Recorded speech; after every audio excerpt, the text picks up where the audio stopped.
Hi friends, ఈరోజు మన వీడియోలో ప్రాచీన భారత్కి సంబంధించి వాకాటకుల గురించి తెలుసుకుందాం. అయితే హిస్టరీ మన లైఫ్లో చాలా ఇంపార్టెంట్ సబ్జెక్ట్. హిస్టరీ అనేది మనకి మన పూర్వీకుల మీద రెస్పెక్ట్ పెంచుతుంది. మనం ఎప్పుడైతే హిస్టరీ నేర్చుకుంటామో అప్పుడే మనకి కొన్ని వాటి వాల్యూస్ తెలుస్తాయి. సో ఇంకా లేట్ చేయకుండా మన టాపిక్లోకి వెళ్దాం. ఇంకా ఈ వీడియోని లైక్ చేయడం మర్చిపోతే లైక్ చేయండి ఫ్రెండ్స్. భారతదేశంలోని శాతవాహనుల తరువాత 2.5 దశాబ్దాలకు పైగా దక్కను వాకాటకులు పాలించారు. వాకాటకులు ఉత్తర భారతదేశంలోని గుప్తుల సమకాలీనులు. వాకాటకులు కళ మరియు వాస్తుశిల్పానికి గొప్ప పోషకులు. బౌద్ధ వాస్తుశిల్పం యొక్క ప్రాముఖ్యత ముఖ్యంగా మెట్ల చెరువులు మరియు గోడల ఆవరణల్లో వాకాటక కాలం నాటి లక్షణాలు. వాకాటక రాజధాని నాగపూర్ సమీపంలోని మన్సూర్లో ఉంది. ఇక్కడ వివిధ ఆకారాల్లో ఇటుకలతో చేసిన దేవాలయాలు మరియు రాజ్యభవనాలు తవ్వకాలు కనుగొనబడ్డాయి. పురాణాల్లో వాకాటకులను వింధ్యాకులుగా సూచిస్తారు. వాకాటకులు బ్రాహ్మణుల విష్ణువృద్ధి గోత్రానికి చెందినవారు మరియు అనేక వైదిక యాగాలు చేశారు. బ్రాహ్మణులకు వాకాటకులు పెద్ద ఎత్తున భూమిని విరాళంగా ఇచ్చారు. వారు బ్రాహ్మణులు మరియు బ్రాహ్మణ మతాన్ని పోషించారు. అయినప్పటికీ వారు బౌద్ధ మతాన్ని కూడా పోషించారు. వీరు గుప్తులు, పద్మావతి నాగులు, కర్ణాటక కాదంబులు మరియు ఆంధ్రలోని విష్ణుకొండలతో వివాహ సంబంధాలు ఏర్పరచుకున్నారు. వాకాటకులు కళ, సంస్కృతి మరియు సాహిత్యాన్ని పోషించారు. ప్రజా పన్నులు మరియు స్మారక కట్టడాల పరంగా వారి వారసత్వం భారతీయ సంస్కృతికి గణనీయమైన కృషి చేసింది. వాకాటకుల మూలాలు స్పష్టంగా లేవు. కొంతమంది వారు ఉత్తరాది కుటుంబం అని చెప్పుకుంటారు. మరి కొంతమంది వారు దక్షిణ భారతదేశంలోనే ఉద్భవించారని పేర్కొన్నారు.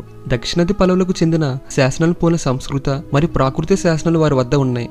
వాకటక రాజ్యం ఉత్తరాన మాలవా మరియు గుజరాత్ యొక్క దక్షిణ అంత్య భాగాల నుండి దక్షిణాన తుంగభద్ర నది వరకు మరియు పశ్చిమన అరేబియా సముద్రం నుండి తూర్పున ఛత్తీస్గఢ్ అంచుల వరకు విస్తరించింది.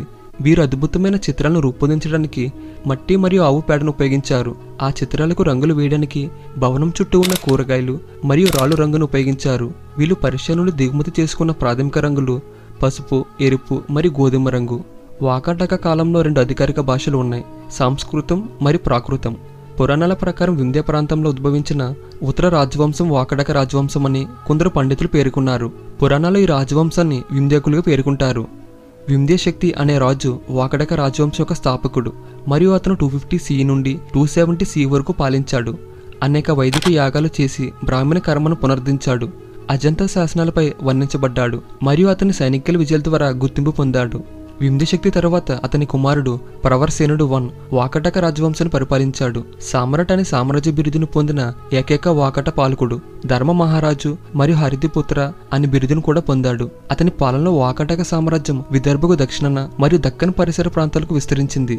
అతను ఉత్తర భారతదేశం మరియు దక్కన్లోని మంచి భాగాన్ని పాలించాడు. అతని పాలన వాకట రాజవంశం యొక్క రాజధాని నగరం కాంచనక. అతను దాదాపు 60 సంవత్సరాలు పాలించాడు. అతని పాలనలో అతను అగ్నిష్టోమ, ఆప్తోర్యమ, వాజపేయ, బృహస్పతిశ్వ, ఉక్తియ, అతిరథర మరియు సద్యష్కర వంటి అనేక వైదిక యాగాలు చేశాడు మరియు అతను 4 అశ్వమేధం నిర్వహించాడని చెప్తారు.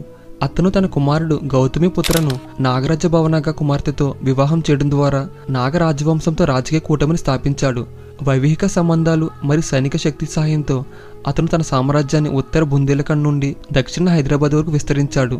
అతని విజయాలను జరుపుకోవడానికి అతను అశ్వమేధ మరియు వాజపేయి యాగం చేశాడు. అతను గతంలో నాగలతో యుద్ధాలు చేశాడు. పురాణాల ప్రకారం అతనికి 4 కుమారులు ఉన్నారు మరియు అతని కుమారుల మధ్య సామ్రాజ్యం విడిపోయి ఉండొచ్చని కొన్ని ఎవిడెన్స్ బట్టి తెలుస్తుంది. అతని కుమారుడు గౌతమి పుత్రుడి కంటే అతను ముందే మరణించాడు మరియు అతని మనమడు గౌతమిపుత్ర కుమారుడైన రుద్రసేనుడు అతని తర్వాత సింహాసనం అధిష్ఠించి నందివర్ధన్ నుండి పాలించాడు. ప్రవర్సేనుని మరొక కుమారుడు సర్వసేనుడు వత్సగులుము నుండి స్వతంత్రంగా పరిపాలించాడు. అలా ప్రవర్సేన I మరణించిన తరువాత వాకాటకులు 2 విభాగాలు ఏర్పడ్డాయి. మొదటిది నందివర్ధన శాఖ, రెండవది వత్సగులుమ శాఖ. అయితే ముందు నందివర్ధన శాఖ గురించి తెలుసుకుందాం. వాకాటక రాజవంశం యొక్క ఈ శాఖ వర్ధా జిల్లాలోని ప్రవర్పూర మరియు నాగపూర్ జిల్లాలోని నందివర్ధన వంటి ప్రాంతం నుండి పాలించింది. ప్రవర్సేన I తర్వాత అతని మనవడు రుద్రసేనుడు I వచ్చాడు. వాకాటక రాజ్యంలో నందివర్ధన శాఖకు స్థాపకుడు. అతను శివుని ఉగ్రరూపమైన మహాభైరవుని ఆరాధించేవాడు. రుద్రసేన I తర్వాత పృథ్వీసేన I అతని కుమారుడు వచ్చాడు. అతని పాలనలో వాకటక రాజవంశం ఉత్తర భారతదేశంలోని గుప్త రాజవంశంతో సంబంధం కలిగి ఉంది. వాకటకులు గుప్త రాజవంశానికి మిత్రులు మరియు వారు వివాహ సంబంధాలతో తమ సంబంధాన్ని మరింత బలోపేతం చేసుకున్నారు. ఇతను తన తండ్రిలాగే శైవ మతాన్ని అనుసరించాడు. ఆ తర్వాత రుద్రసేన II. ఇతని పాలన 390 నుంచి 395 CE వరకు ఉంటుంది. ఈయన పృథ్వీసేన I కుమారుడు. 2వ చంద్రగుప్తుని కుమార్తె ప్రభావతి గుప్తను వివాహం చేసుకున్నాడు. అతనికి 3 కుమారులు, దివాకరసేనుడు, దామోదరసేనుడు మరియు ప్రవర్సేన. ఈయన కేవలం 5 సంవత్సరాలు మాత్రమే పాలించాడు. ఆ తర్వాత ఈయన మరణించారు. ఈయన మరణం తరువాత అతని భార్య ప్రభావతి గుప్తా వారి కుమారుల తరపున సుమారు 20 సంవత్సరాలు రాజా ప్రతినిధిగా పరిపాలించారు. ఆ తర్వాత దామోదర్ సేన, రెండవ రుద్రసేనుని పెద్ద కుమారుడు మరణించిన తరువాత దామోదర్ సేనుడు సింహాసనం అధిష్ఠించాడు. అతను ప్రవర్పూర్లో కొత్త రాజధాని స్థాపించాడు. అతను మహారాష్ట్ర ప్రాకృత భాషలో సేతు బంధాన్ని రచించాడు. అతను తన కొత్త రాజధానిలో శ్రీరాముడికి కొత్త ఆలయం నిర్మించాడు. ఆ తర్వాత నరేంద్రసేన, ప్రవర్సేన 2 తర్వాత నరేంద్రసేన 440 CE నుండి 460 CE వరకు వాకటక రాజవంశాన్ని పాలించాడు. అతను దేశంలోని తూర్పు మరియు ఉత్తర ప్రాంతాల్లో కొన్ని విజయాలు చేసినట్లు తెలుస్తుంది. అతని పాలన ముగిసే సమయానికి అతని సామ్రాజ్యంలో కొన్ని ప్రాంతాలు నల్లా రాజులచే ఆక్రమించబడ్డాయి. ఆ తర్వాత పృథ్వీసేన 2 నరేంద్రసేన కుమారుడు మరియు అతను ప్రవర్పుర నందివర్ధన శాఖకు చివరిగా తెలిసిన పాలకుడు. అతను విష్ణువు యొక్క ఆరాధకుడు. పృథ్వీసేన 2 మరణం తర్వాత ఈ రాజ్యం వత్సగుల్మ శాఖలు కలిసిపోయింది. ఇప్పుడు వాకటక రాజవంశానికి చెందిన వత్సగుల్మ శాఖ గురించి తెలుసుకుందాం. సర్వసేన వత్సగుల్మ శాఖ స్థాపకుడు మరియు అతను 330 CE నుండి 355 CE వరకు పాలించాడు. ఇతను ప్రవర్సేన 1 యొక్క చిన్న కుమారుడు. ధర్మ మహారాజు అని బిరుదును స్వీకరించాడు. అతను హరివిజయ అనే పుస్తకాన్ని ప్రాకృతంలో రచించాడు. ఇది శ్రీకృష్ణుడి స్వర్గం నుండి పారిజాత వృక్షాన్ని తీసుకువచ్చిన కథ గురించి చెప్తుంది. ఆ తర్వాత వింధ్యసేనుడు సర్వసేనుని కుమారుడు మరియు అతని తరువాత సింహాసనం అధిష్ఠించాడు. అతను వింధ్యశక్తి 2 అని కూడా పిలువబడ్డాడు మరియు అతను 355 CE నుండి 400 CE వరకు పాలించాడు.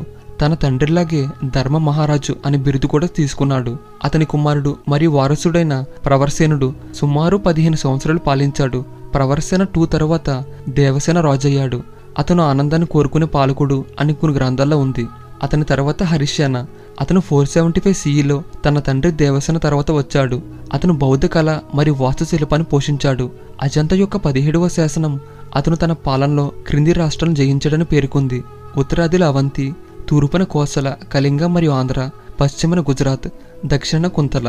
వాకటక సామ్రాజ్యం రాష్ట్రాలను పిలువబడే ప్రావిన్స్లుగా విభజించబడింది. వీటిని రాజ్యాధికారులు పరిపాలించారు. మహారాష్ట్రలోని నాగపూర్లో నాగర్ధన్ గ్రామంలో పురావస్తు తవ్వకాలు జరిగాయి. ఈ త్రవ్వకాల వాకటక రాజవంశం యొక్క జీవితం, మత మరియు ట్రేడ్ పద్ధతిని చెప్తుంది. హరిసేనుని మరణంతో వాకటకుల పాలన ముగిసింది మరియు మాలవలోని నల్లలు, కాదంబులు, కాలుచూరి వీరి భూభాగాన్ని ఆక్రమించారు.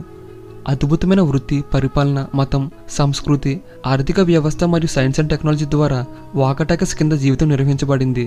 వాకాటకులు నైపుణ్యం కలిగిన కవులు, రచయితలు మరియు లలిత కళను మెచ్చిన వాస్తు శిల్పాలుగా ప్రసిద్ధి చెందారు. ప్రతి పెయింటింగ్ శ్రావ్యమైన మృదువైన రంగులు కలిగి ఉంటుంది.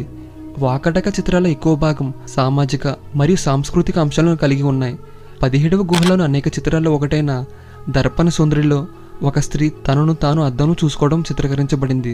వీరు బ్రాహ్మణులకు మరియు ప్రభుత్వ అధికారులకు లెక్కలేనన్ని భూములు విరాళంగా ఇచ్చారు. భూ ఆదాయం వాకటకుల ప్రధాన ఆదాయంగా మారింది.